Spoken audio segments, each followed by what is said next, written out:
for Education System in Indonesia, the British Council Jakarta. In this beautiful morning, please allow me to read the agendas. First, we will have a brief overview about the role of English by Mr. Dosen. Second, we will have presentation about the program by Mr. Daniel Ross. And last but not least, we have presentation about the purpose of training by Dr. Maria Dosen. Now, welcome. We would like to invite Mr. Daniel Wilson. Okay, good morning everybody. I'm Dr. Wilson. I'm based in Bangkok, and my work is across all of East Asia, from China through to Myanmar, working with British Council on projects like this one, that mainly working in development of English teaching systems. Most of our work is in the schools sector, basic education. We do also work in higher education. So I'm just going to give you 5 minutes overview of the British Council, a little bit about what we did and why, and then I think most of this morning is around the course what you're interested in. British Council is a non-governmental public body.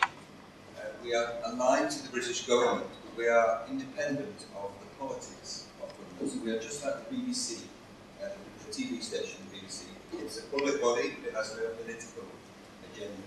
And our role is to work with the countries where we are around what we call cultural relations, and that is finding connections and links between Britain and the countries where we are. Most of our work is in education, so English and the development of English teaching systems, general education, higher education, schools and vocational sector. We have a number of projects in basic schools education.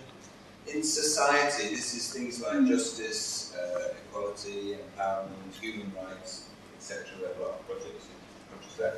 And finally, in the arts, so we aim to bring British art and arts from overseas together. Like I said, a lot of our work is meant to be collaborative. It's meant to be people from the host country, people from the UK working together to develop something better. In the higher education sector, internationalizing higher education is a very hot topic still in the UK. For the last 10 years, the British HE sector has been very focused on internationalising its universities. Lots of good reasons for that. There is inward migration. We have a large number of students coming into the UK to study, and that's something that we encourage. And we're also very much encouraging outward migration, so British and other students going to overseas universities. And the benefits of having an international curriculum, an international outlook, global citizens, all of that sort of stuff. Then there is research. The research angle, a good university will be good from its research, and the best research, or many of the best research partnerships are international people working together across different countries to do in their fields of research. So we have worked in all of these areas in the UK, and the British Council also has a good track record in these different areas.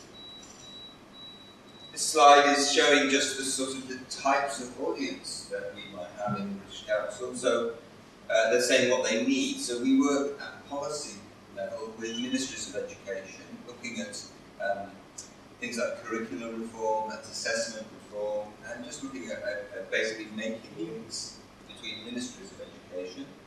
Yourselves in the middle group, the lecturers and the faculty staff within the university who need and crave skills development in English teaching and the ability to teach their subjects in English, so EMI. And then down at the bottom, the researchers, and as I said already, the need for them to join in international research partnerships, to attend conferences abroad.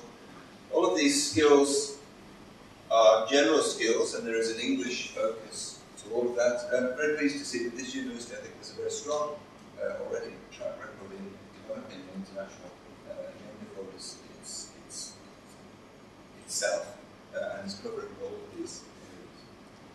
Just look at the role of English in an international context. Clearly, as I've said, English has a need for people going overseas to study. They will probably do that in English. People coming into the university, then they will not be Bahasa speakers, so they will need English. Good English practice at the higher education sector depends on some of these things just very clearly. So good, strong policy about when is English to be introduced, when is it used, is it mandatory, do we use monotone translation in the classroom, clear guidelines, clear understanding of what's required, and good training for staff to enable them to use and develop English. The quality of teaching, as we know, education, quality of education is 90% dependent on the quality of teaching of education. It's not about the premises, it's not about the textbooks, it's mostly about you, teachers, the lecturers. So in English language, teaching quality has two aspects. One is the level of English of the teacher. They're teaching in English or teaching English, they need to have some competence in the language themselves. And then also the methodology that they are using. So a more modern, a more communicative methodology, which enables the skill of English, not English as a subject, but English as a skill, a language to be used for talking, to be used for writing, to be used for reading, not the study of grammar, not the study of structures, but a living, real language. The curricula also need to support that, so different types of curricula, different subjects, use English in a different way or to a more or less serious level, and we need different curricula that will support that. There needs to be time. Learning a language takes a long time. You cannot learn it in one 60-hour lesson a week. It's not enough to learn English. If you have learned a language, then you will know it takes many hours to develop the skill of English. And then finally, we need to assess the right things. There's no point in testing grammar if what we want is our students to be able to read academic papers or to write a dissertation. We need to test the things that people are taught. Okay, my last slide. Just an example of 3 projects that the Council has done, British Council has done across the world. They're all slightly different. The first one, this is a big project in Al-Azhar University in Cairo, in Egypt. And here we have the university to establish a separate and distinct English language centre that sits within the university and is responsible for all aspects of English curriculum, English assessment, also the teaching of English as a subject, so training and development of that, and the teaching of English as a medium of instruction for certain subjects. So a lot of teacher training and development. The second project in Uzbekistan is an example of our work in pre-service as well as in-service English teaching. So this is a teacher training university where students are studying to be teachers. And our work there has helped develop teacher training again and methodology training for students going into the profession, but also setting up programs once they are in service. So this is more teachers than lecturers. And then the last one is one here in Indonesia. It's a current project that is happening still there. And here we are designing an EAP curriculum, so English for academic purposes. We've worked with the partner to devise and develop a curriculum. Okay, that's all from me. I talk very quickly, but that was just a quick idea of the British Council, what we do, our knowledge and expertise in higher education. I think what you really want to know is all about the course that you're going to be studying. I wish you luck with that. I hope it goes well for you, and I hope you will enjoy the course. I hope you feel it is beneficial to you. Thank you very much, Mr. Duncan, for the inspirational overview. Next, we would like to invite Mr. Damian Ross to present about the program. So, Mr. Damian Ross, time is yours. Have you? Can you hear me? Do I need the microphone? Yes. Okay. I think I talk a bit slower than Duncan, but probably not clearly. Yeah. First of all, thanks for coming in. I know this is a busy time for you. I've been here a couple of times now. Were any of you here last time I spoke about this? No, I think everyone was here for the last session. That's good, because a lot of us are the same presentation. So we won't be repeating anything. We've discussed, Maria and I have had many discussions around EMI in ITS. We met back in December think it was December, yeah, in a small seminar that we did in the Hotel Bougie. We were actually looking more at school English development when we met. But Maria came along and we started talking about English medium instruction. And since then, we've developed a relationship, and I showed her some research that the British Council has done on English medium instruction.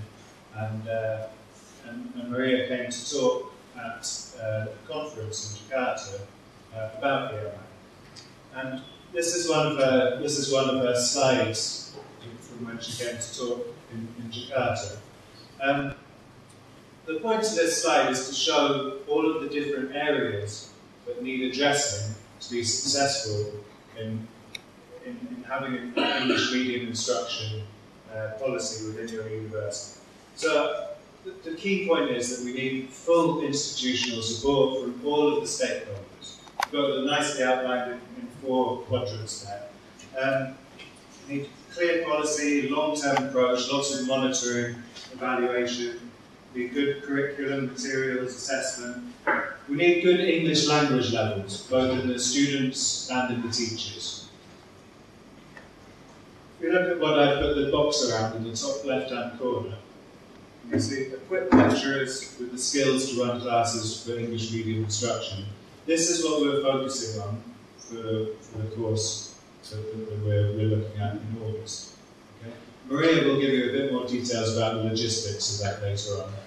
I'm just going to tell you about the content of the courses. Okay? It's really important to be aware that this is a small part of a much bigger process that the university is going through to establish EMI. And the second thing to think about is that the course is not aiming to improve your English language levels. Okay? The aim of the course, next one, is the top point there. Okay? The aim of the course is to help lecturers who are using English medium instruction to develop the skills to make sure that the students get what they need out of their classes. Okay? So it's not about language levels, it's very much about looking at communication skills. It's quite different listening to a lecture in a second language, as you're probably finding now, from listening to one in your first language. And we need to develop those skills to make sure that the students are understanding what we're talking about. Okay, so I'm just going to go through some of the components of the course now. Bear in mind, while you're looking at this, that we're still looking at the needs of LTS, we're still adapting the course. We're going to have a long process of going through and making sure that the materials are suitable for it. So if you have any suggestions or questions as we go through them, just note them down and ask me at the end. Okay, or tell me at the end. Okay, so first of all, looking at lectures and presentations, I would imagine this is the core of most of your work in terms of English medium instruction. Most of you will spend most of your time teaching big groups of students and essentially standing in front of them, passing on your knowledge. Is that right? That's what most of you do.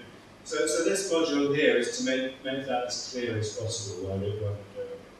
Okay, so looking at things like organising and structuring your lectures, making them clear, logical, easy to follow. As I said before, this is much more difficult for the students, obviously, in the second or third language, probably for most Indonesian students, than it would be in their first language.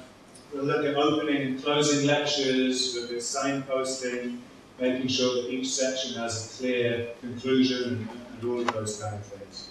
We'll also be looking at things like the visuals, how to use your body, how to use your voice with your lectures, all of those kind of things.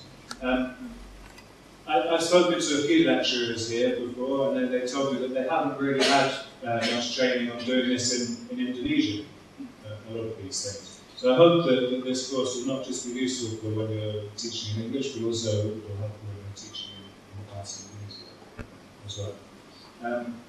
And that you'll certainly reflect a bit about what you're already doing and use this to support what you're doing. Okay. The second possible module is seminars and discussion groups. So these are obviously a bit more interactive, and the role of the facilitator is different. So this is really about learning the skills to control seminars, making sure that students all have the opportunity to present their opinions, giving feedback to students as well.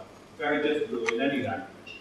So looking at how to do that kindly, in an encouraging way, making sure that development happens, and giving students advice. All of the language for those sort of things is very much part of the seminars module.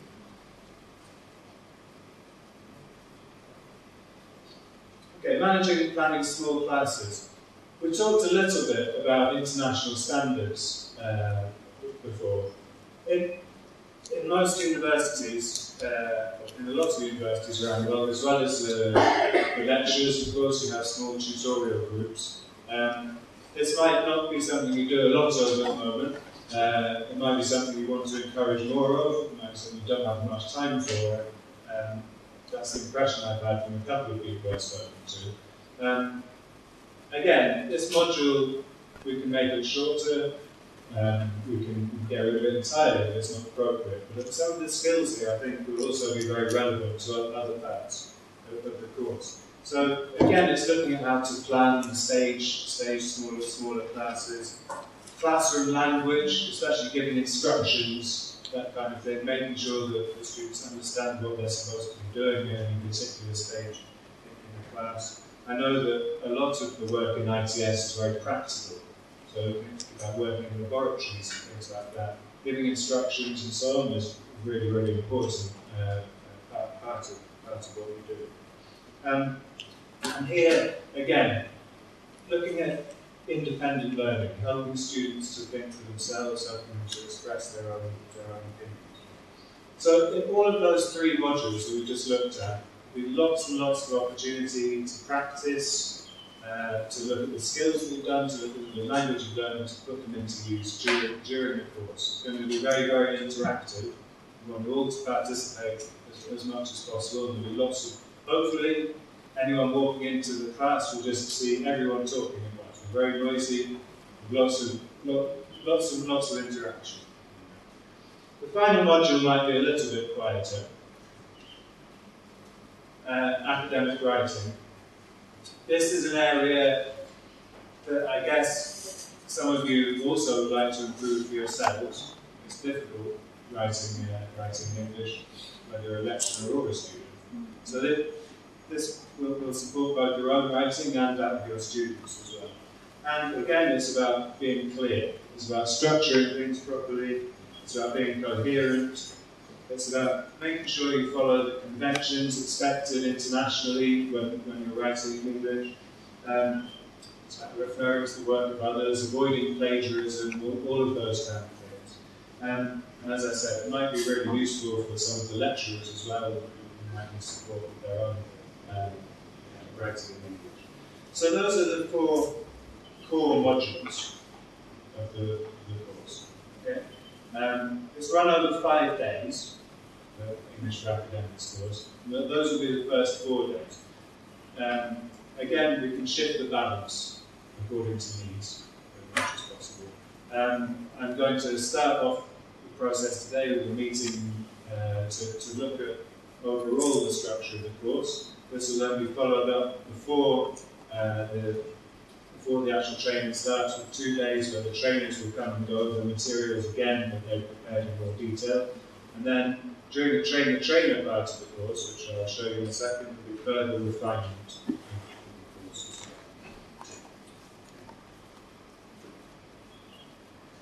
So in addition to the core English for Academics course, we're also going to train some ITS lecturers to be trainers in the future. This won't just involve delivering the course, but the idea is that the trainers will also be able to be mentors for the other lecturers, to provide ongoing support throughout the year for the other lecturers in their departments. I'll just give you a quick overview of that.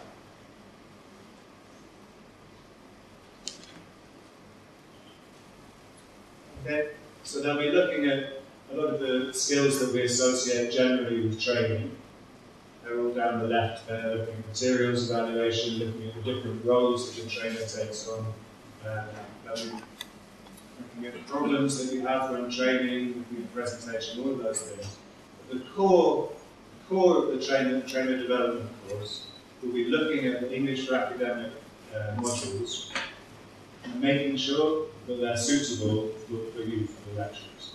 We'll be going through them in detail, making sure that they understand all the purposes of the materials, and making sure that they suit the ITS lecturers as well. Okay, so the trainers will play a big role in making sure that the materials are really suitable for the lecturers. And once the course is finished, we will put together a set of recommendations which will include a structure for continuing professional development. So looking at how teachers and lecturers can work together to support each other, peer observations, looking at mentoring, looking at materials development and collaboration, all of those things will be involved in the training course. Okay, so that will happen in 2 weeks at the beginning of August, and then it will be followed by 2 one-week English for academics courses, which Maria will give you the details of those, the logistics. Okay, so here are some things that we hope will happen in the longer term.